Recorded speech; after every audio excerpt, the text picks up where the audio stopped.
उससे परेशान होने की, भयाक्रांत होने की आवश्यकता नहीं है, क्योंकि अब स्वयं श्री अरविंद इस धरती पर आ गए हैं।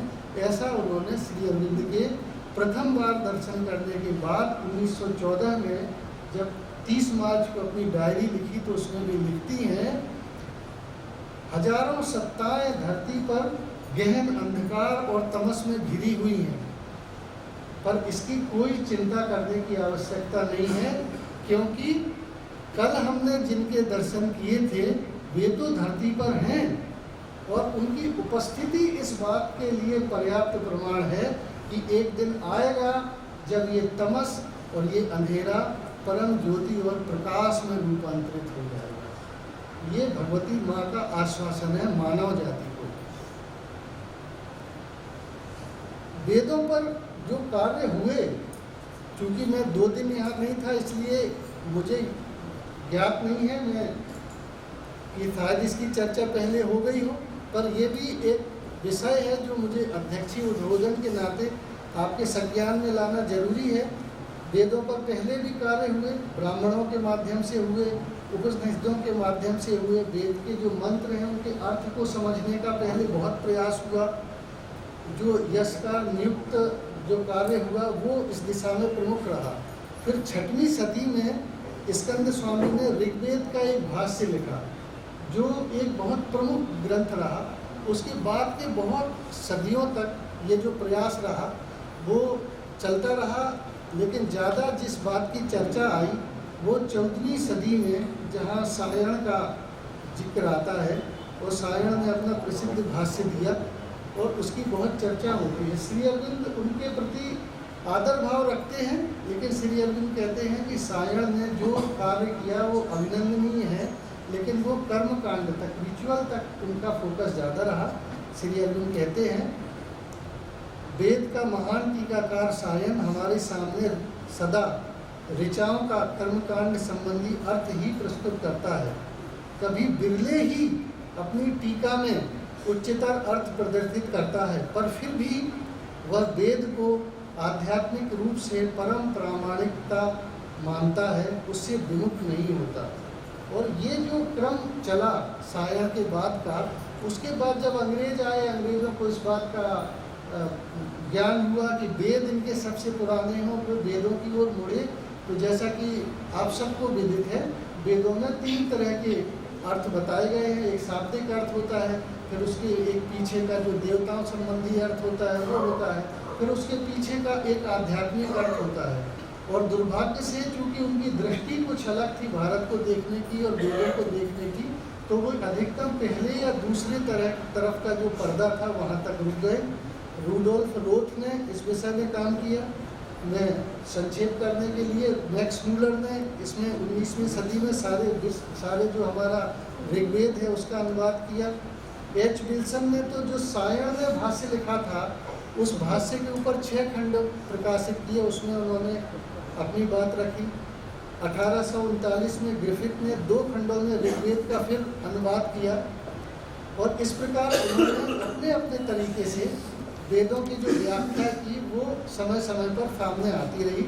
पर अविनाश चंद्रास थे जिन्होंने ऐतिहासिक अर्थों में कार्य किया। वे भारत के जो मूर्धन्य कुछ वेदों पर कार्य करने वाले लोग रहे, उसमें उनका नाम उल्लेखनीय है। लेकिन श्री अरविंद कहते हैं कि इनमें से वेदों का जो गहरा और वास्तविक अर्थ था उस तक इनमें से कोई पहुंच नहीं सका। और श्री अरविंद अपनी उनकी वाणी में यदि मैं पढ़ूं तो श्री अरविंद उसमें कहते हैं, मैं यह मानता हूं कि वेदों में ऐसा ज्ञान है जिसे न तो मध्यकालीन भारत और न आधुनिक यूरोप ग्रहण कर पाए हैं, किंतु जो पहले के वेदांत विचारकों को बिल्कुल स्पष्ट था।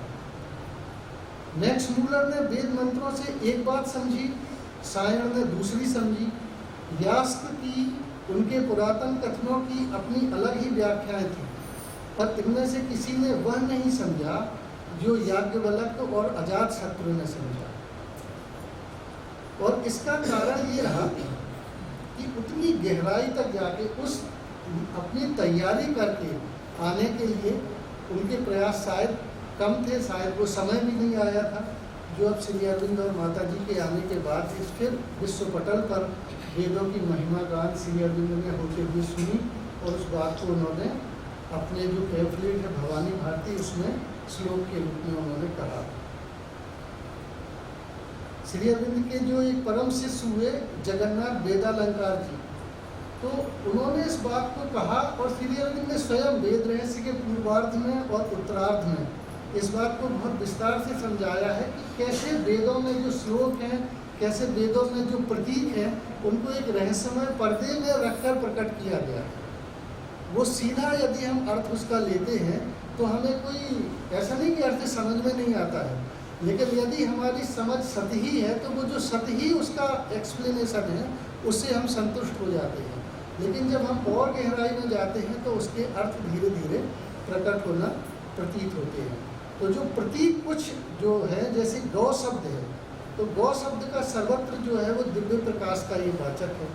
अश्व जो है वो आध्यात्मिक शक्ति का प्रतीक है। रित, रत्न, ऋतु, श्रवः और कवि, ये जो शब्द हैं ये परमोच्च सत्य, आनंद, संकल्प, अंतःश्रवण और दिशा के वाचक हैं इत्यादि इत्यादि। वेदों से जो ज्ञान प्राप्त होता है उसके हम कुल 4 अंग या तत्व संक्षिप्त में कर सकते हैं। पहला है परम सत्य, देवत्व और अमृतत्व। ये इसमें प्रथम तत्व है कि जगत के पीछे एक सत्य है और वही सबसे उच्च है। दूसरा है जो इहलेख का सत्य है, जिसे हम समझते हैं कि यहाँ आकर कुछ असत्य की शक्तियाँ भी इसमें सम्मिलित हो गई हैं, लेकिन उनके बीच संग्राम चलता रहता है, ये तीसरा सत्य है। और चौथा है एक मेवा द्वितीय सत्ता, इसका जो उल्लेख आता है तो वो श्री अरविंद उसको बहुत स्पष्ट रूप से प्रकट करते हैं। जहाँ तक वेद के रूपक का प्रश्न है, वो जैसा मैंने बताया कि कुछ कुपात्रों के हाथ में वेदों का ज्ञान न चला जाए, क्योंकि जो हमारे ऋषि मुनियों ने उस चेतना को धारण करके उसको भौतिक स्वरूप में प्रकट कर सकने की जो शक्ति हासिल की थी, इसलिए उन्होंने वेदों की ऋचाओं को ऐसे एक झीने पर्दे के माध्यम से रखा जिसको सिर्फ वही जान सकता था जो उसमें दीक्षित हो, जो उसके लिए संकल्पबद्ध हो और जिसने उसके लिए प्रॉपर ट्रेनिंग ली। इसलिए एक ही वेद का जो अर्थ है, एक ही जो कथा है, उसको आप अलग अलग तरीक़ों से उसकी व्याख्या कर सकते हैं। मैं सिर्फ 2 आपके सामने छोटे से उदाहरण रखूँगा। श्री अरविंद के पहले वाक्य पढ़ूंगा। श्री अरविंद उसमें लिखते हैं, प्रतीकों का एक पर्दा रचा गया था जिसकी ओट में रहस्यमय बातें आश्रय ग्रहण कर सकती थी। बोलने के कुछ सूत्र भी बनाए गए थे जो दीक्षितों द्वारा ही समझे जा सकते थे। अन्यों को या तो अभिदित होते थे या उनको द्वारा ऐसे बाह्य अर्थ में ही समझे जाते थे जिससे उनका असली अर्थ और रहस्य सावधानी पूर्वक छिपा रहता था। सारे रहस्यवाद का सिर्फ यही एक सारांश है। और 2 उदाहरण जो श्री अरविंद ने भी वेद रहस्य में लिए हैं और जो आप बहुत सरल रूप से उसको समझ जाएंगे। एक हमारे यहाँ कहा जाता है, लक्ष्मी और सरस्वती 2 ऐसी बहनें हैं जो एक ही घर में एक साथ नहीं रह सकती। अनुवाद यदि इसका करेंगे, Lakshmi and Saraswati are 2 sisters because of their some problems or misconceptions they cannot live together। थोड़ा और नीचे हम उतर के आते हैं तो फिर उसमें मालूम चलता है कि लक्ष्मी किसका प्रतीक है, सरस्वती किसका प्रतीक है। भारत की ज्ञान धारा में जिसने भी थोड़ा बहुत आचमन किया है वो इसको समझ जाएगा कि इस वाक्य का अर्थ क्या है। दूसरा, वेद में एक ऋचा आती है, उसका अर्थ है भिन्न रूपों वाली परंतु एक मन वाली 2 बहनें उषा और निशा एक ही दिव्य शिशु को दूध पिलाती हैं। एक का नाम है उषा और एक का नाम है निशा। उषा और निशा भिन्न रूपों वाली तो है, परंतु एक मन वाली क्यों है? श्री अरविंद स्वयं पूछते हैं और फिर उत्तर देते हैं, और ये शिशु कौन है? उषा और निशा का शिशु यदि अग्नि है तो भी अर्थ स्पष्ट नहीं होता। फिर कहते हैं, परंतु वैदिक कवि भौतिक राशि, भौतिक उषा, भौतिक आग के विषय में नहीं बोल रहे। वे भौतिक उषा, भौतिक निशा के स्थान पर उषा और निशा को आध्यात्मिक अर्थों में बोल रहे हैं। और वे कहते हैं कि चेतना का एक स्वर्णिम काल होता है जैसे उषा कहते हैं, और दूसरा जो होता है जब अप्रकाशित चेतना में गिर जाने का काल होता है। और ये दोनों कालों का अपना अपना महत्व होता है। और ये जो उतार चढ़ाव की शक्ति से ही वो जो दिव्य जीवन का शिशु है उसको बल मिलता है। इसलिए वेदों में कहा गया है कि जो उषा है और निशा है, ये दोनों उस दिव्य शिशु का दूध पिलाते हैं। अर्थ ये है कि जब तक आप गंभीरता से, सिंसियरिटी से वेदों के द्वार तक नहीं आएंगे, तब तक वो आपके भीतर प्रकट नहीं होंगे।